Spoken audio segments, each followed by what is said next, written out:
Hi friends, എല്ലാവർക്കും പുതിയൊരു വീഡിയോയിലേക്ക് സ്വാഗതം. ഞാനിന്നിവിടെ ഉണ്ടാക്കാൻ പോകുന്നത് ചിക്കൻ കിഴി പൊറോട്ട കേട്ടോ. അപ്പോൾ പൊറോട്ടയെല്ലാം നന്നായിട്ട് ചൂടാക്കി മാറ്റി വെച്ചിട്ടുണ്ട്.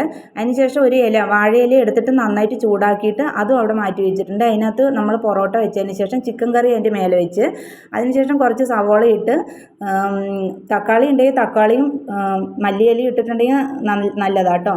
അതിനുശേഷം നമ്മൾ വേറൊരു പൊറോട്ട കൂടി വെച്ചിട്ട് നമ്മൾ കിഴി പോലെ എല്ലാം കെട്ടി വെച്ചിട്ടുണ്ട്. അതിനുശേഷം ഒരു പാൻ അടുപ്പത്ത് വെച്ചതിന് ശേഷം നമ്മൾ അതിനെ തിരിച്ച് മറിച്ചുമൊക്കെ ഇട്ടിട്ട് നന്നായിട്ടൊന്ന് ചൂടാക്കി എടുക്കണം കേട്ടോ. അടച്ചുമൊക്കെ വെച്ചിട്ട് ഞാൻ നന്നായി ചൂടാക്കി എടുത്തിട്ടുണ്ട്. അപ്പോൾ നമ്മുടെ ചിക്കൻ കിഴി പൊറോട്ട ഏകദേശം റെഡിയായി വന്നിട്ടുണ്ട്. നമ്മളിനി അത് തുറന്ന് നോക്കാൻ പോവുകയാണ്. അപ്പോൾ ഇതേ ചിക്കൻ കിഴി പൊറോട്ട സൂപ്പറാട്ടോ. എല്ലാവരും ഇതുപോലെ ഉണ്ടാക്കി നോക്കണേ.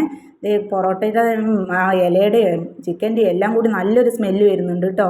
അപ്പോൾ സൂപ്പറാണ്. നമുക്ക് കടയിലൊന്നും പോയി വാങ്ങിച്ച് കഴിക്കേണ്ട, വീട്ടിൽ തന്നെ ഉണ്ടാക്കാം. വീഡിയോ ഇഷ്ടമായാൽ ലൈക്ക് ചെയ്യണം, ഷെയർ ചെയ്യണം, സബ്സ്ക്രൈബ് ചെയ്യണം. താങ്ക്